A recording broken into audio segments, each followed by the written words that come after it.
During the interwar years, there was a rise of fascism in a lot of European countries. In Romania, there was a fascist movement that was so extreme that even Hitler and Mussolini distanced themselves from it. In this video I'm going to talk about Romania during the Second World War. Last video I explained about how Romania ended up at the winning side of the First World War and was rewarded with large chunks of territory, mostly stripped from the former Austro-Hungarian Empire, leaving the new nation of Hungary resentful. King Ferdinand died in 1927. Now his son, Karol II, left with his mistress to Paris, giving up his right to the throne, so therefore his grandson, King Michael, was the new king.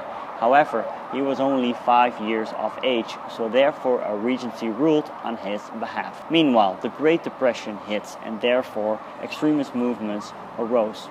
Speaking of extremism, in Romania there were several far-right movements, and the most notorious was the Iron Guard. The Iron Guard was founded in 1927 by Cornelia Zelea Codreanu. Now, these guys carried bags of earth with them from the soil of the former World War I battlefields where the Romanians had fought and died. Also, they wreaked havoc on the countryside, murdering Jews, committing political assassinations. It was basically more of a terrorist group instead of a political movement. Often they were even fighting with other far-right movements. Karol II returned from Romania to restore order, and he crowned himself as a king, and it was basically the first time in history that a father succeeds his son instead of the other way around. He eventually had the leaders of the Iron Guard arrested and executed. One of them was Codreanu, and he makes himself an absolute ruler. In 1939, the Molotov-Ribbentrop Pact was signed. This was an agreement between Nazi Germany and the Soviet Union. According to the agreement, in 1940, the Soviet Union annexed the Romanian territories of Northern Bukovina and Bessarabia.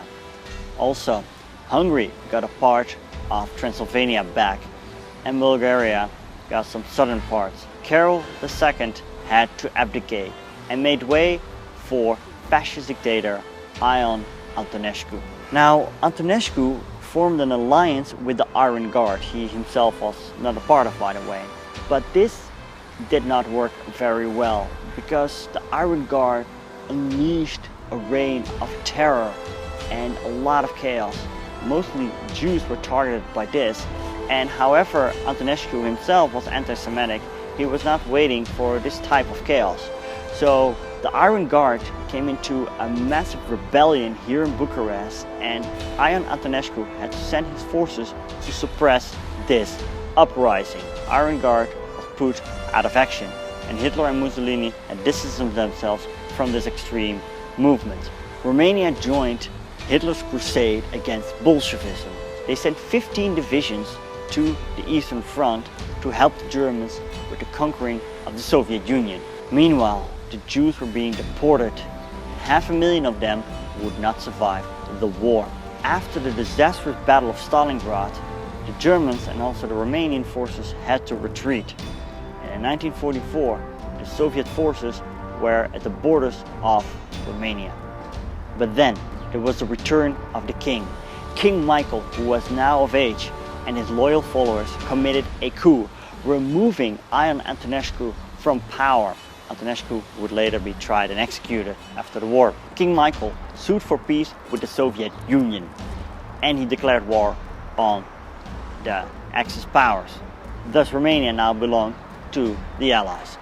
The Romanian army saw action in Czechoslovakia and Hungary.